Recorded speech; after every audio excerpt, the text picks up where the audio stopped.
And Cortina back in the spotlight here. After hosting the Winter Olympics last month, the two Italian cities are now hosting the Paralympics. That's right. Once again, Colorado is going to be well represented, and 5280 magazine has made it easy for you to follow which athletes are competing. The editor-in-chief, Jessica LaRusso, joins us live to talk all about it. I already got the magazine, already perusing. Good morning. Thank you for being here. Yeah, thanks for having me in. So wondering, we know how so many Colorado athletes made their way to the Olympic Games. What about the Paralympic athletes? How many are we seeing from Colorado? Yeah, it's not over for us here. We've got more than a dozen Paralympians. Wow. Yep, going to the Games. You know, they live and train here for the same reason the Olympians do, right? You know, great trails, great mountains, facilities, coaches.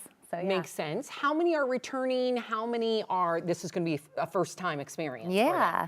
Yeah, so some of the returning ones to watch out for, let's talk about men's sled hockey.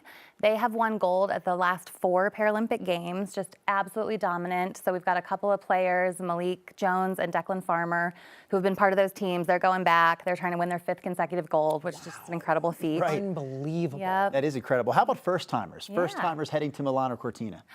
We've got a curler, actually, named Dan Rose. I love his story. He was in the Army in Afghanistan in 2011 when an IED explosion. He's been paralyzed from the chest down, and he has a little bit of a Colorado connection in that as he was going through rehab, and you know it was a mental struggle, right, as well as a physical one. He took a ski trip to Breckenridge, an adaptive ski trip, and that was really kind of where he realized, you know, I can still do things. Right. I can still compete. I'm still an athlete. I'm still a competitor.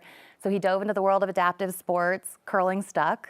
And now he's headed to Italy with his 2-year-old and his wife to compete in curling. I love that you're doing these deep dives. It is so inspirational, and it allows us to actually be invested in these athletes. Yeah, for I sure. know the one that I was looking at was Noah Elliott, who had survived cancer. Can you tell us a little bit more? There he is, of Noah. Yeah, absolutely. So we had the privilege of spending a lot of time with him for a feature in our current issue.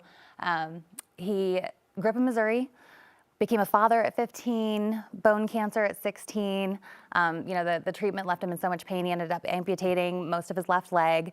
And, you know, from there, made his way into para snowboarding. And he took a bronze at his first Olympics in Pyeongchang. Beijing had a nasty injury, it didn't go so well for him, so he's really kind of calling these his redemption games, which is funny because he's 28 years old, right? Must be nice. But yeah, he's doing so well now. He lives in Colorado Springs with his girlfriend and his daughter. Yeah, and again, they're coming with him to Italy to watch him go for gold. He wants to be the first athlete to get gold in snowboard cross and bank slalom.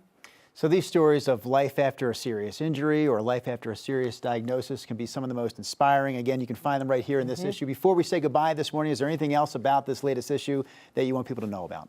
Oh gosh, well, let's talk about the cover story, I guess, since we have it sitting right here. Yeah, it's a profile of Amanda Precourt. She's a local gallery owner and philanthropist who opened the Cookie Factory in Baker, and she led us into the upstairs of that, which is her personal residence filled with amazing art. And she has a really incredible story of, you know, she's really open about her struggles with mental health and overcoming those kind of through her passion for art.